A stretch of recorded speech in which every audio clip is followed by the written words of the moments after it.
Et si les candidats à la présidentielle étaient des motos classiques? Nous sommes chez Hyundai Motorcycle à Parthenay pour réaliser ce petit exercice avec les principaux candidats. Commençons par la grande absente, la candidature écologiste. Cette superbe BSA a donc été exclue de la course. Eh bien tant pis. Poursuivons avec une moto allemande, célèbre dans l'Europe entière. Le fer de lance de l'industrie, le modèle sur lequel il faut s'aligner. C'est la moto Filion, du solide, elle est conservatrice, avec quand même un petit look moderniste, plutôt daté. Attention, c'est un modèle que tout le monde ne pourra pas se payer, car il a déjà fait l'objet de pas mal de spéculations depuis les années 80. Passons à la FN.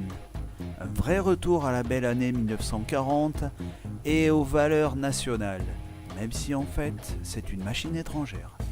C'est un modèle qui en ces temps troublés connaît un certain succès en Europe. À l'Est, on lui ajoute quelques roues gamées, chez nous on la préfère repeinte en bleu marine. C'est tendance. La Macron, c'est un cas à part. On nous présente un superbe engin viril et racé comme cette Norton Commando. Si je la mettais en marche, vous auriez des frissons dans les chines. En fait, la Macron, c'est un utilitaire comme ce triporteur berlusconien. Pour le moment, on ne sait pas ce qu'il transportera, mais on a déjà une idée de qui le conduira.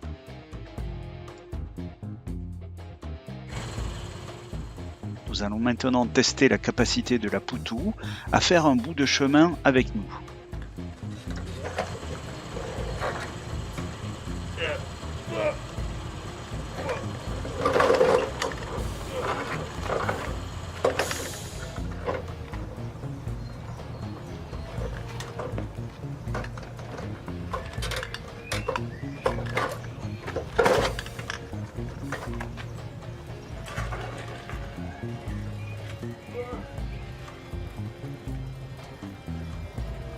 Malheureusement, privé de moteur, la Poutou ne nous amènera pas bien loin dans la campagne, malgré tous nos efforts.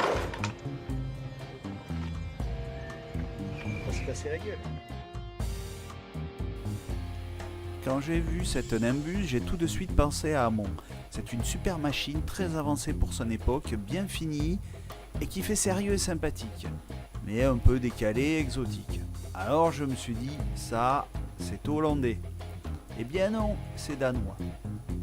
Sa grande force par rapport à ses concurrentes, c'est sa capacité à rassembler. En effet, avec son side, elle peut porter 3 personnes. Mais il faudrait pour cela que l'attelage soit arrimé. En fait, ce fameux side, il peut être accroché à n'importe quelle autre moto. La Macron, la Filion, la FN. Pour la Mélenchon, c'est une autre histoire. Justement, la voici, la Mélenchon. C'est une Triumph Special Phaeton, une moto préparée en France en 1948, grande année de reconstruction européenne. C'est un engin de caractère, capable de belles victoires, avec des caractéristiques qui excluent l'ajout de la benne à accumulation de capital de la Macron utilitaire bien sûr, ou du side de transport d'éléphants, du PS, de la Hamon. La Mélenchon n'est pas si spartiate pour autant noter la touche écologique et la décoration décalée et qui plaît tant, c'est la nouveauté 2017.